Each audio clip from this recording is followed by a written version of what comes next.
Sejam bem-vindas a este podcast, uma ação da Licenciatura de Ciências Sociais do IFPR Campus Paranaguá. Neste projeto, vamos trazer provocações, leituras e análises sobre diferentes obras, clássicas e contemporâneas, que tocam as ciências humanas. Olá a todas e a todos. Eu sou a professora Aline Cheik Vivan e vou compartilhar hoje com vocês minha leitura da obra de Michel de Certeau, A Invenção do Cotidiano, As Artes de Fazer.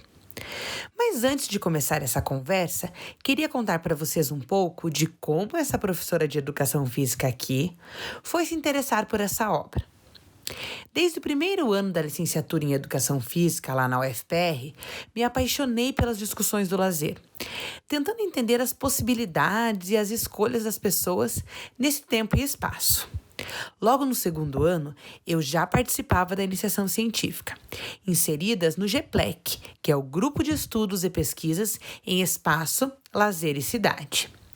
De lá para cá, teve várias apresentações em congressos, artigos, monografias, depois dissertação de mestrado, tese de doutorado, e todas essas empreitadas sob o olhar atento e sensível da professora doutora Simone Heck, com o foco no lazer e múltiplos olhares, da filosofia, sociologia, geografia, antropologia.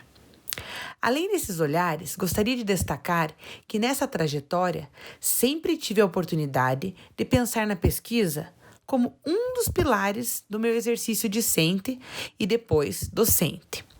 E, ao mesmo tempo, de perto e de dentro, sempre estiveram também as ações de ensino e extensão.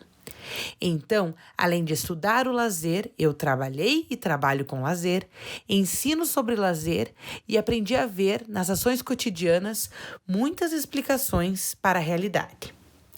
E foi nesse caminhar que percebi a importância em encontrar nesses diferentes cenários categorias de análise que emergissem da realidade. Nessa construção dessas categorias, que a gente chama a posteriori, muitos autores foram me ajudando a pensar.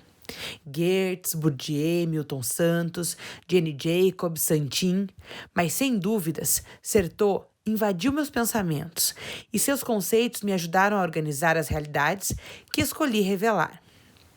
Em especial, as duas grandes análises merecem aqui destaque.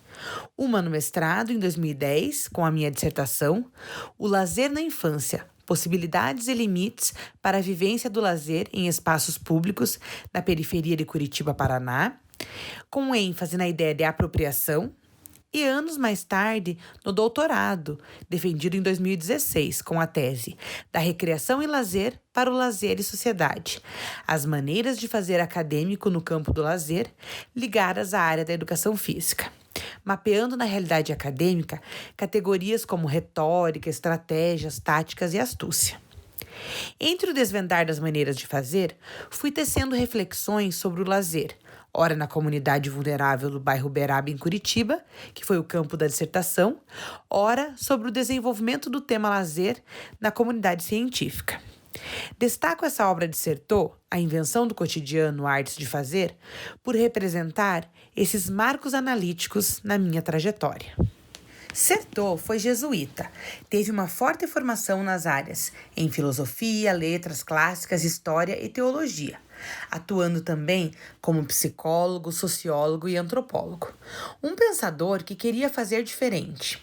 Era atraído pela análise dos processos e das apropriações, e não pelos produtos em si. De origem francesa, nasceu em 1925 e faleceu em 1986. Nesses anos de vida, ganhou destaque estudando as crenças. Mas seu grande pulo do gato, como chamamos em meu grupo de pesquisa, ou destaque, foi perceber o valor da criatividade das pessoas ordinárias. E se tem um lugar que chamamos de ordinário e que é cenário de muita criatividade, é o tempo e espaço de lazer. Por isso, as possíveis conexões desse autor com meus estudos no campo do lazer. O tema central desse livro são as redes de antidisciplina, que tornam possíveis as micro-revoluções na sociedade. Tema esse que nos faz olhar para as realidades com um pouco de otimismo, percebendo a importância dos pequenos movimentos que podem modificar contextos amplos. Ao ler A Invenção do Cotidiano, Artes de Fazer, podemos encontrar muitas reflexões. E acreditem, cada vez que eu leio, eu encontro mais uma coleção de inspirações.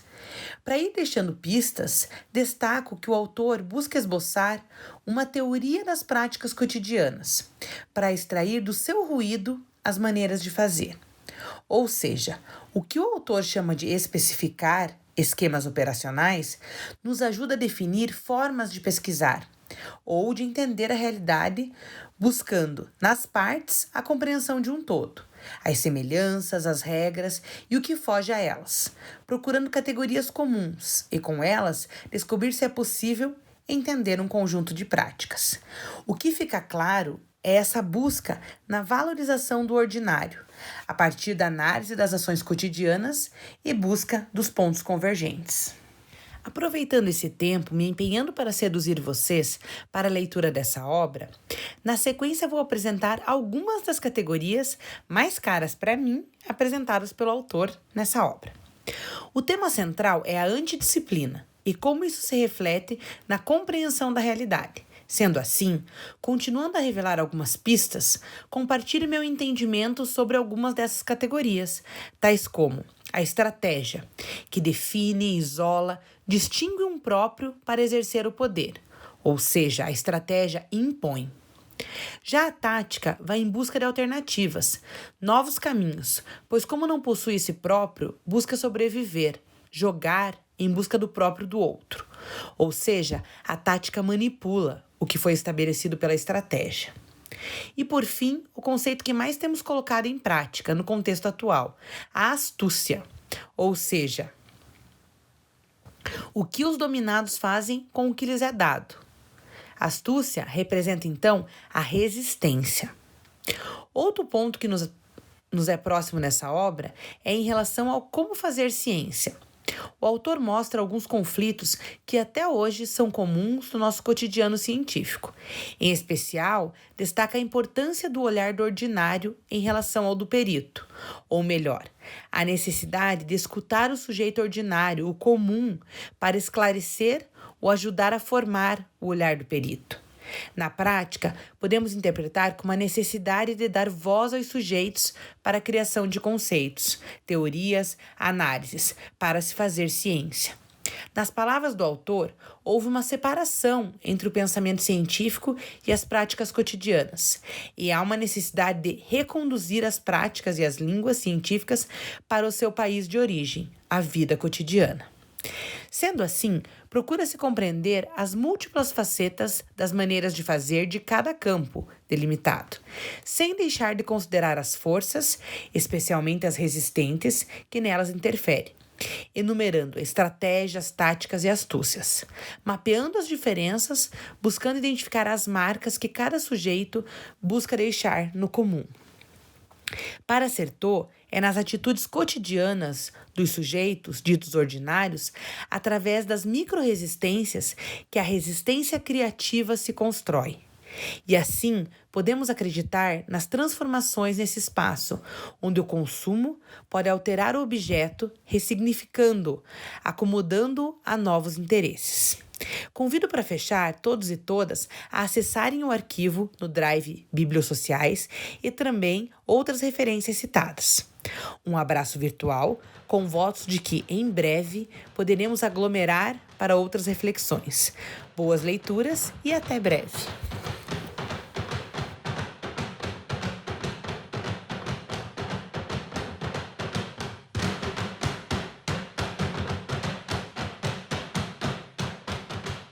Pois bem, agora que escutamos a professora Aline Cheik, vamos pensar através do texto.